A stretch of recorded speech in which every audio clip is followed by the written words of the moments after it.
గోకవరంలో దేవి చౌక్ వద్ద గంజాయి పట్టివేత స్కూటీపై తరలిస్తున్న 11.20 కేజీల గంజాయి పట్టుకున్న పోలీసులు. మొబైల్స్, స్కూటీ, గంజాయి సీజ్. ముగ్గురు యువకులు అరెస్ట్. రాజమండ్రికి చెందిన చింతల మురారి, సూరి హేమంత్, దూలపల్లి నాని అనే ముగ్గురు యువకులు అరెస్ట్. చిత్రకొండ నుండి రాజమండ్రి వైపుగా తరలిస్తుండగా పక్కా సమాచారంతో పట్టుకున్న పోలీసులు. ఎన్డీపీఎస్ కేసు నమోదు చేసి గంజాయి రవాణా మూలాల కోసం దర్యాప్తు చేస్తున్న పోలీసులు. జల్సాల కోసం అలవాటు పడి గంజాయి అక్రమార్జనకు యువకులు పాల్పడినట్లు సిఐ సత్యకిషోర్ వెల్లడి.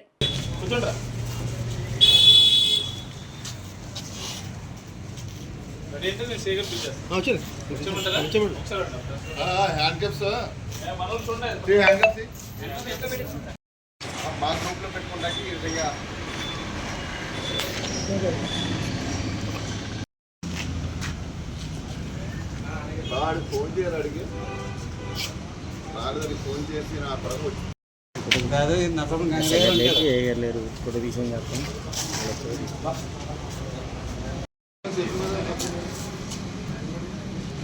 అవడం తీసుకున్న కూడా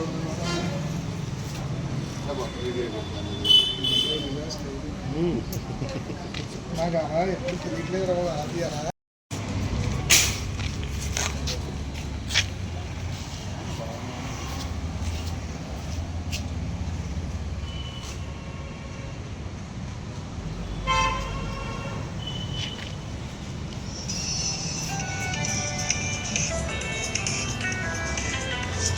చెప్పారండి.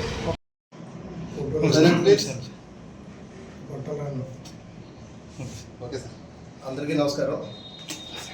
ఈరోజు అనగా 10/10/2025 తేదీన ఈస్ట్ గోదావరి జిల్లా ఎస్పీ గారు నరసింహకిషోర్ ఐపీఎస్ గారి ఉత్తర్వుల మేరకు, నార్త్ జోన్ డిఎస్పీ గారు శ్రీకాంత్ సారి ఇన్స్ట్రక్టర్ల మేరకు గోకవరం తండ్రికొండ ఏరియాలో ఇంటర్ బార్డర్ చెక్ పోస్ట్ దగ్గర వెహికల్ చెకింగ్ చేస్తూ ఉండగా AP 39 NP 5681 scooty, blue colour scooty మీద ఒక ముగ్గురు వ్యక్తులు ఒక బ్యాగ్ని పెట్టుకుని వస్తూ ఉన్నారు.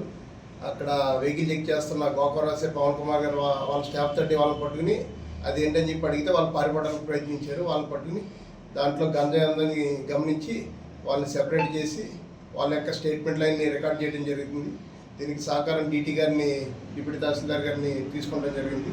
తర్వాత దాన్ని కాటా వేగా సుమారు 11 కేజీల 200 గ్రాములు రావడం జరిగింది. వాళ్ళ యొక్క స్టేట్మెంట్ ప్రకారం వాళ్ళు దారకొండ సీలేరు ప్రాంతం నుంచి కిరణ్ ఎలియాస్ సురేష్ అనే ఒక వ్యక్తి దగ్గర నుంచి అది కొనుక్కుని 20,000కి కొనుక్కుని తీసుకొస్తున్నట్టు తెలియజేయడం జరిగింది. వాళ్ళ ముగ్గురి కన్ఫ్యూషన్ స్టేట్మెంట్ మీద, మీడియా రిపోర్ట్ మీద కేసు రిజిస్టర్ చేయడం జరిగింది. ఎక్కడి నుంచి అయితే వస్తుందో అతను కూడా అదుపులోకి తీసుకుంటాం. వీళ్ళని కోర్టుకి సబ్మిట్ చేయడం జరుగుతుంది. కామరాజపేట వాళ్ళండి. ఇప్పుడు వీళ్ళు రాజమండ్రి నుంచి వాళ్ళు బైక్ వేసుకుని వస్తూ ఉన్నారు. వాళ్ళు బైక్ వేసుకుని టూరిస్టులా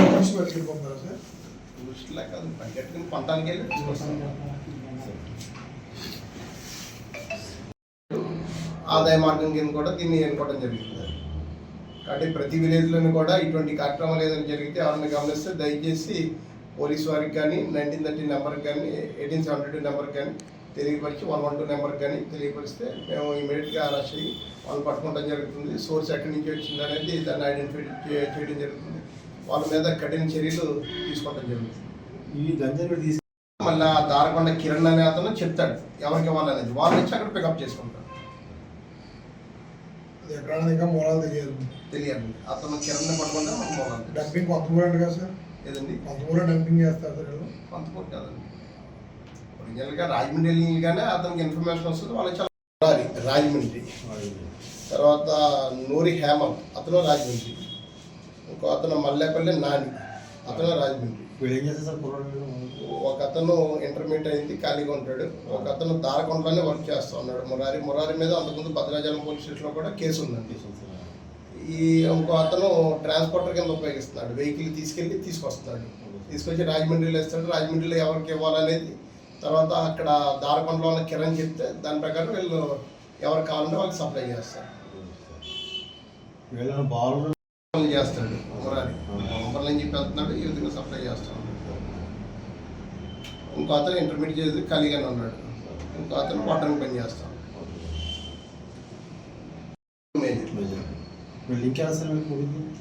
ముగ్గురు గంజాయి కలిసి తాగేవారు ఒకే ఏరియా వాళ్ళు